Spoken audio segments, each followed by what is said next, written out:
Welcome to my channel English Medicine with me Muskan. Today's topic is future continuous tense. Its definition, what is future continuous tense, its formula and examples. But before I go on further, please do me a favor by clicking the icon button to like, share and subscribe, so that when I post a new video, you will be the first person to receive it. Thank you. So dear viewers, in a previous video we learned about simple future tense. Today we are learning and we are going to learn second type of future tense, which is future continuous tense. अब आपको future tense क्या होता है वो तो आपको पता ही है. You know future tense because we have learn. एक चीज आपको सीखनी है, कंटिन्यूअस. तो कंटिन्यूअस का मतलब होता है जो हमेशा आगे बढ़ता रहता है, जो हमेशा ऑनगोइंग होता है या प्रोग्रेसिव होता है, जो प्रोग्रेस में होता है. बट उसको थोड़ा ग्रामर के हिसाब से देखेंगे तो जब आप इंग्लिश बोलोगे तो आपको कतई कोई मिस्टेक होगी नहीं. तो let's see the definition. The change in a verb form which is used to denote or defines those actions which will be in progress or motion. Progress or motion at some point in the future. First, I will explain in a Hindi. ऐसी action, ऐसी क्रियाएं जो future में, भविष्य काल में एक particular point of time या पर्टिकुलर टाइम पे हो रही हो. It's going on, not completed. It's going on मतलब प्रोग्रेस में हो. ऐसी एक्शन, ऐसी मूवमेंट, ऐसे मोशन, ऐसे प्रोग्रेस हो जो वर्ब भविष्य काल के लिए डिनोट करता है, सूचित करता है, उसे हम फ्यूचर कंटिन्यूअस टेंस कहते हैं, यानी चालू भविष्य काल. तो now looking at the formula of future continuous tense. तो as usual subject plus will be और शैल बी प्लस V1 यानी कि बेस फॉर्म, फर्स्ट वाला फॉर्म आएगा वर्ब का, then ING and object. Object का मतलब जो बाकी रहते हैं जो भी शब्द हैं वाक्य में वो. How we will use this formula. कैसे हम फॉर्मूला को सेंटेंसेस में डालेंगे. तो हमें पता है कि हमारे पास 3 तरह के सेंटेंसेस होते हैं, पॉजिटिव, नेगेटिव एंड इंटरोगेटिव या तो क्वेश्चन वाले सेंटेंसेस. तो स्टार्टिंग विथ पॉजिटिव सेंटेंसेस, विधान या हकारात्मक जिसमें हाँ बोली जाती है, हाँ का भाव निर्देश होता है, ऐसे सेंटेंसेस के थ्रू हम पहले पढ़ेंगे. तो first sentence for positive sentences, it will be rain plus ING raining from tomorrow. Formula को एक बार यहाँ पे हम देख लेते हैं. इट आपका सब्जेक्ट हुआ प्लस विल बी, जैसे आगे था विल बी या शेल बी आएगा तो इट के साथ विल बी लगा है. V1 फॉर्म है रेन, ING तो हमेशा लगेगा ही पीछे, तो रेन प्लस ING और other words that is object from tomorrow.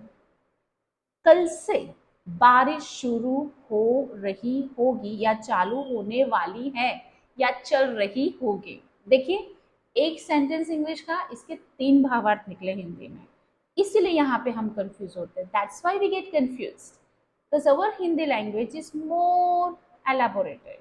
तो जो भी भाव आप हो पर उसमें बात करना चाहते हो पर उसका अर्थघटन सेम ही रहता है. विल भी यूज होगा, वो भी भविष्य काल में. Number 2, I will be watching the series today. I will be watching the serial or the series today. मैं आज वह धारावाहिक या सीरियल या सीरीज को देख रही होगी। अब यहाँ पे टाइम नहीं दिया है, आप अपने हिसाब से जोड़ सकते हो एट 5 PM 9 PM या इतने बजे तो कल बारिश हो रही होगी, तो उसका भी आप टाइम लगा सकते हो। देखो वहाँ पे तो टुमारो है, यहाँ पे टुडे दिया है, और उसके अलावा भी आपको अगर टाइमिंग लगाना है पीछे, you can add the timing there, any timing, right. Then number 3, they will be staying at my place. एक ग्रुप की बात है, वो लोग या वह लोग या वे लोग मेरी, एट माई प्लेस का मतलब घर ही हुआ, वे लोग मेरे घर पे रुक रहे होंगे या रुकने वाले हैं। जब आप बात करोगे भविष्य की तो यहाँ पे रुके होंगे, they will be staying at my place, they are going to stay at my place, ऐसी बात है। अब नेगेटिव कैसे होता है, तो नेगेटिव के लिए तो सिंपल सा फॉर्मूला है कि आप जो भी आपका वर्ब है उसके पीछे नॉट लगा दो। अब उसका विल हो या शैल हो, उसके पीछे आप नॉट लगा दो, और या तो फिर उसका एब्रीविएशन कर लो, शॉर्ट फॉर्म कर लो, वॉन्ट बी कर लो, तो वो हो जाता है आपका नेगेटिव सेंटेंसेस। तो let's go through the sentences of negative. Number 1, अब आगे था it will be raining from tomorrow, अब उसका नेगेटिव है इट विल नॉट और इट वोंट बी, बी दोनों में रहेगा, इट विल नॉट बी और it won't be raining from tomorrow, कल से बारिश नहीं हो रही होगी, ये मतलब है। Number 2, I will not or won't be watching the series today. मैं आज ये धारावाहिक या सीरियल को देखने वाली नहीं हूँ या देख नहीं रही होगी, ऐसा मतलब है। जैसे हम बोलते ना, नहीं ये मैं करने वाली नहीं हूँ, मैं ये काम करने वाला नहीं हूँ, जो मर्जी हो कर लो, तो ये देखो बोलने में तो इजी लगता है, पर जब उसको यूज करना होता है, इंग्लिश में बोलना होता है, तो वहीं पे ग्रामर अटक जाते हैं। तो ग्रामर आना बहुत ज़रूरी है, इसीलिए ये आपको आना चाहिए। नंबर 3, दे विल नॉट और they won't be staying as my place. अरे वो यहाँ पे रुकने वाले नहीं हैं, ये मतलब हो गया। अब आप सोचो यही चीज़ अगर आप इंग्लिश में बोलने जा रहे हो तो डेफिनेटली आपको ट्रांसलेशन में ईजी नहीं होगा। Let's move forward to make interrogative with the same example, so you will have an idea. कोई आपको इंग्लिश में भविष्य काल में कोई यही भविष्य का जो कोई टाइम है पर्टिकुलर, उसको लेके पूछ रहा है या पूछेगा या पूछ रहा होगा कि भाई क्या कल बारिश होने वाली है या हो रही होगी, तो यही चीज़ आपको जो सेंटेंसेस पढ़े उसमें से आपको आसानी से समझ में आ जाए, पर उसमें विल या शैल आगे आ जाएगा, W या शेल का एस जो है वो कैपिटलाइज यानी कि बड़ा हो जाएगा, जिसको हम बोलते हैं first letter of first alphabet. तो for example will it's be, will के बाद सब्जेक्ट आता है, will it's be raining from tomorrow and then question. Interrogative या जो आपके क्वेश्चन है उसमें हमेशा क्वेश्चन मार्क लगता है। कोई भी आप क्वेश्चन पूछो, चाहे आपकी भाषा का हो, कोई प्रादेशिक भाषा का हो, हिंदी का हो, इंग्लिश का हो, क्वेश्चन मार्क हर चीज में लगता है। Will I be watching the series today? Question. Will they be staying at my place? Question. क्या मतलब है उसका?